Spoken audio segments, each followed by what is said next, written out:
जब व्यक्ति की भूख, प्यास, नींद जैसी समस्याएं हल हो जाती हैं तो उसको चिंता होती है सेफ्टी और सिक्योरिटी की, कि ये जो उसकी ज़रूरतें हैं ये बीच में टूटे ना, इनमें कोई बाधा ना आए और ये ज़रूरतें पूरी होती रहें उसकी और उसके परिवार की। ये मास्लो हायरार्की का सेकंड स्टेज है, सेकंड पड़ाव है, जहाँ पर हम सेफ्टी और सिक्योरिटी नीड्स को देखते हैं।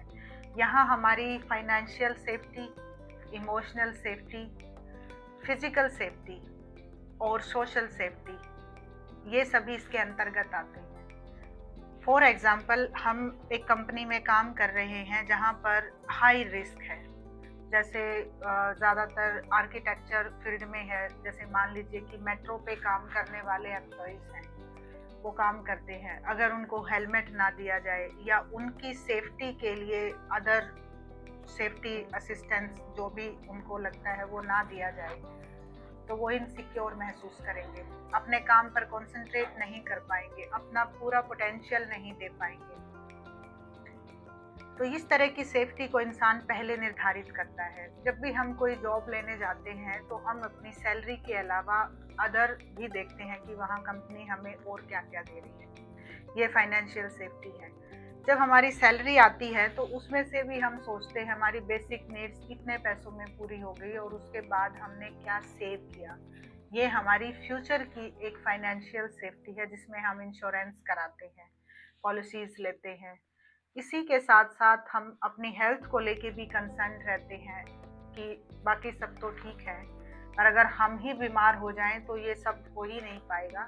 तो हम ऐसा एक ऑप्शन भी चाह रहे होते हैं कि हम अपना कोई ऐसा इंश्योरेंस कराएं जिसमें पैसे हमारे बाद हमारी फैमिली को मिल जाएं। अगर हम बीमारी की वजह से भी हमें कुछ होता है तो हमारी बीमारी का खर्चा भी इंश्योरेंस कंपनी ही उठा लें।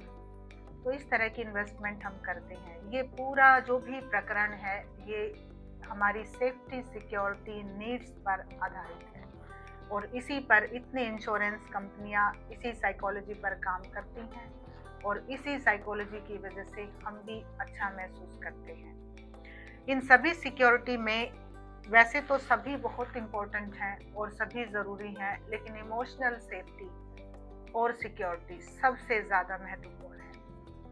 अगर इमोशनल लेवल पर हम अच्छा महसूस नहीं कर रहे हैं तो हम हर चीज़ को बड़े डिटेल्ड मैनर में करेंगे, या ये भी हो सकता है कि हमारा ध्यान ही ना जाए उस साइड कि हम और भी प्लान करें। यहाँ पर हम बात कर रहे हैं कि जो लोग ये नहीं कर पाते वो डिप्रेशन में भी जा सकते हैं। कुछ लोग जो अंदर से उदास रहते हैं उनका ध्यान इस साइड जाएगा ही नहीं कि हम आगे की सोचें, हम फ्यूचर की सोचें, हम कोई इंश्योरेंस कराएं, हम अपनी ये सेफ्टी सिक्योरिटी निर्धारित करें, क्योंकि यहाँ पर उनको जो इमोशनल क्राइसिस है वो सिर्फ उसी के बारे में सोच रहे हैं। जैसे हायरार्की के फर्स्ट पड़ाव में हमने देखा कि एक बच्चा कंसंट्रेट नहीं कर पा रहा क्योंकि वो भूखा था, ऐसे ही यहाँ पर एक पर्सन इमोशनली डिप्राइव्ड है, इसलिए वो भी कंसंट्रेट नहीं कर पाएगा अपनी सेफ्टी सिक्योरिटी नीड पर। और जब तक वो अपनी सेफ्टी सिक्योरिटी नीड पर फोकस नहीं कर पाता तब तक वो अपनी लाइफ में वो स्टेबिलिटी जिसको हम सेफ्टी सिक्योरिटी और स्टेबिलिटी कहते हैं वो नहीं आ पाएगी और वो संतुष्ट नहीं हो पाएगा। जीवन के इन हर एक पड़ाव पर संतुष्टि का होना बहुत ज़रूरी है।